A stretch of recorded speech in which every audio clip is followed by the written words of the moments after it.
Welcome to my new channel, In Too Deep. Here we talk about true crime cases from around the world. Please feel free to subscribe as there will be more uploads coming soon. And with that being said, let's get into our first case. Today's case is the solved disappearance and murder of Gemma McCluskie. Gemma was born on the 5th of February 1983 and grew up in a district called Shoreditch in the East End of London, England. She lived with her parents, Anthony and Pauline, and also her two older brothers, Danny and Tony. Family life was simple, with Anthony working as a builder and Pauline being a full-time mum to 3 children. Nothing out of the ordinary, just a happy, average working family. Growing up, Gemma was described as a child full of personality. She was very outgoing, made friends wherever she went, and loved to be the centre of attention. She was also described by school friends as a kind, caring and generous soul. When Gemma was able to walk and talk, she knew she always aspired to be an actress. In 1991, Gemma was accepted into drama school, and a few years later she got her first role on television, a children's TV programme called No Sweat. Since filming the children's programme, Gemma had starred in TV adverts and a few other things before making her big break in 2000.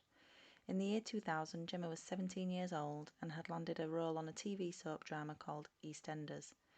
This programme is very well known in the UK and she will be on screens everywhere.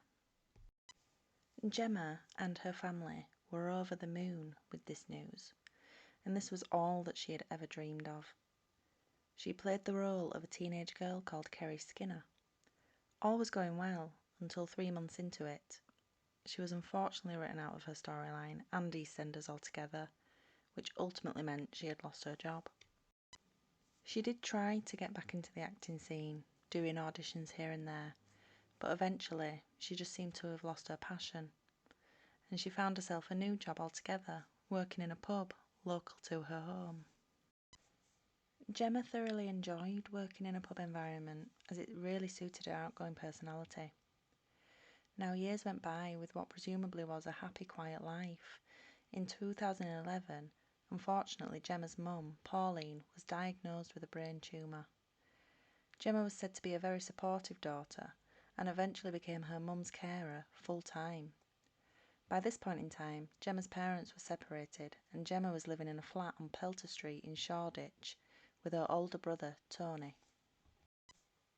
According to friends and family, Tony was said to be a shy, quiet and reserved individual growing up, and was the type of person to keep himself to himself. Gemma was closer with her eldest brother, Danny. Danny was a lot like Gemma, a caring person with an outgoing, bubbly personality. Danny didn't live with Tony and Gemma, and they were said to be living together to ease their finances.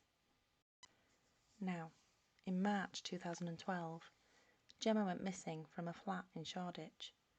When Gemma's brother Tony learned of her disappearance, him, Danny, alongside a close friend, went to the police station to report the 29-year-old as missing.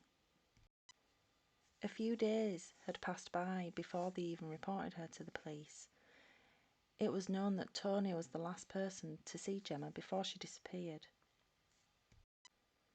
Tony had told his friends and family that he had seen Gemma that afternoon, and she had left their flat and never returned home.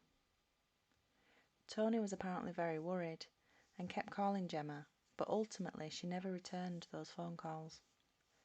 He eventually called family members and friends to try and navigate her whereabouts, but nobody knew where she was. Tony then went on to express his concern to his brother Danny, and Danny checked out Gemma's work, the local pub, but nobody had any reported sightings of her.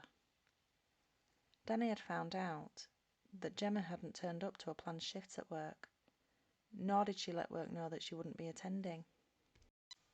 Once Gemma's disappearance was reported, the police set to work to find her. Her family and friends also did everything that they could by printing photos and spreading local awareness. Police initially took statements from family and friends, but they were most interested in taking a statement from Tony, as he was the last person to see Gemma alive. It would appear that Gemma had disappeared off of the face of the earth. Police were generating no new leads, and with it only being a few days since her disappearance, they wanted to do everything they could to try and find her.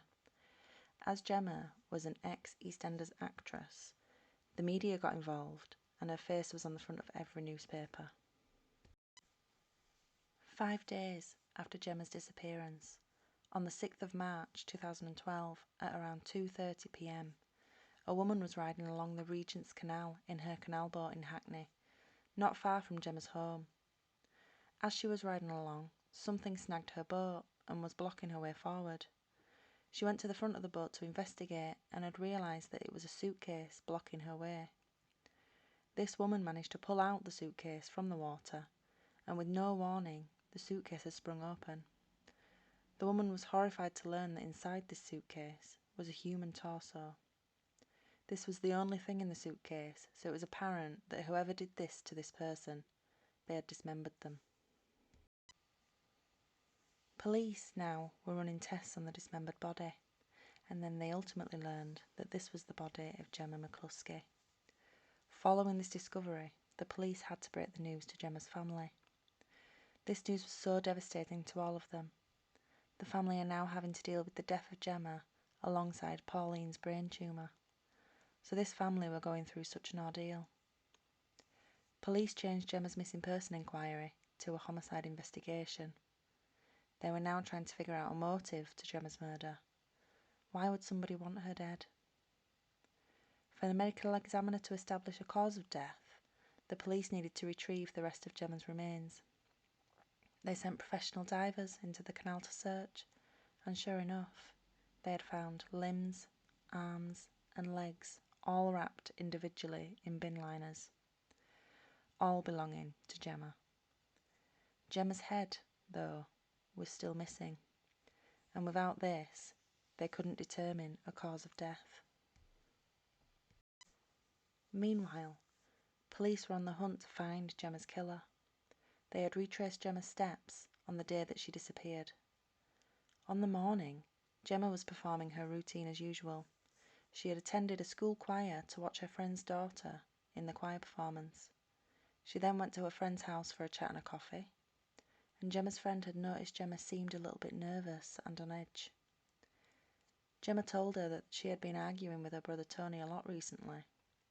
Her friend then relayed this information on to the police. Tony was described as a lazy individual. He was working between jobs and was known to clash a lot with Gemma. Tony didn't have much drive or ambition, and he was described to be jealous of his sister. He was also a known drug user, and this is what caused most of the arguments between him and Gemma. He was doing drugs in the house.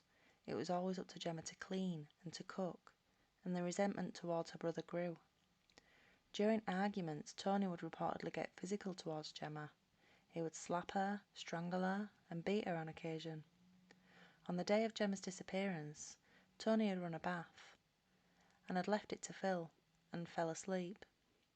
Gemma found that her bathroom had been flooded, and this is what had caused an argument that day. When retracing Gemma's steps, they realised that she left her friend's house and she arrived home later that day, but Gemma never turned up for her shift that afternoon. So police learned that it was at some point late afternoon that Gemma went missing. Police also found out about these arguments between her and Tony, and when police questioned Tony, he kept changing his story. He changed his version of events at least 3 times. Tony was now police's #1 suspect, so they decided to search his and Gemma's flat. Investigators had found small traces of blood in the bathroom and the kitchen, but there wasn't enough blood to incriminate Tony. They then searched through Tony's phone records. They had found nasty messages to Gemma on his phone.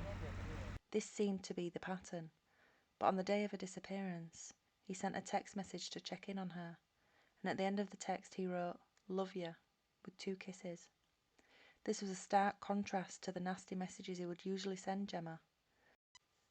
It appeared like Tony was trying to cover something up, to portray that he was a kind and loving brother.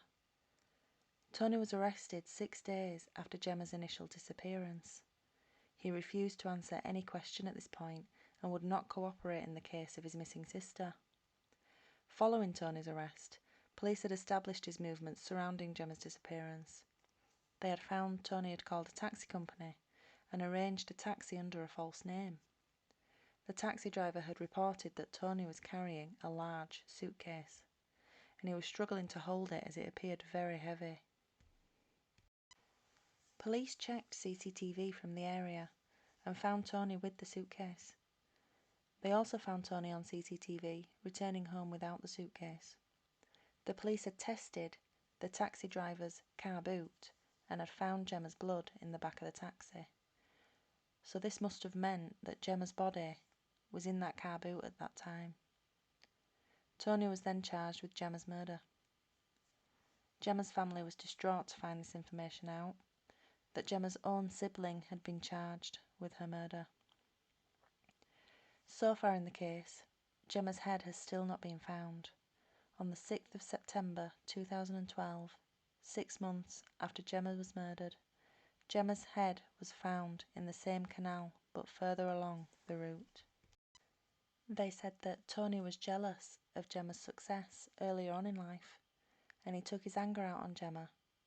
When Gemma was unhappy that he was being too lazy, a drug user, and had no job, Gemma was one of the only people that stood up to Tony and voiced her opinion, and Tony didn't like this. Tony flooded the house that morning, and this was the final straw for Gemma, and had asked Tony to leave.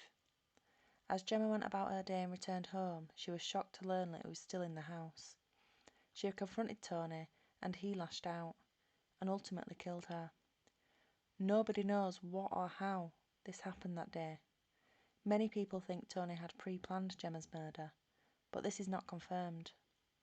Tony beat his sister to death, and the next day he dismembered her body in the bathroom of their flat with a meat cleaver, then wrapped her limbs and head in bin bags, and her torso was put in a suitcase, then thrown into the canal. He then cleaned up the house very thoroughly to hide all evidence. Once he couldn't hide her disappearance, he then put on an act as the concerned brother.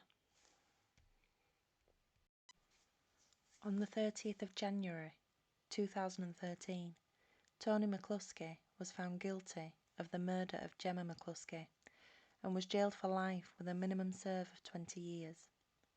Tony is serving his time at Loudham Grange Prison in Nottingham. After Tony was arrested, his and Gemma's father, Anthony, still spoke to Tony and didn't blame him. This was until Tony showed no remorse and he never mentioned Gemma, so eventually Anthony had stopped talking to him too. A year after Gemma's death, Pauline, Gemma's mother, sadly passed away from her brain tumour. She had to die, knowing her son killed her daughter. Justice was brought for Gemma, and Tony is now securely behind bars.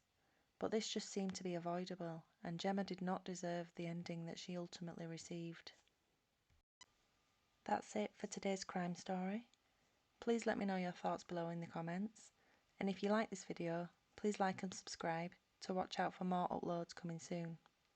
Keep safe, guys.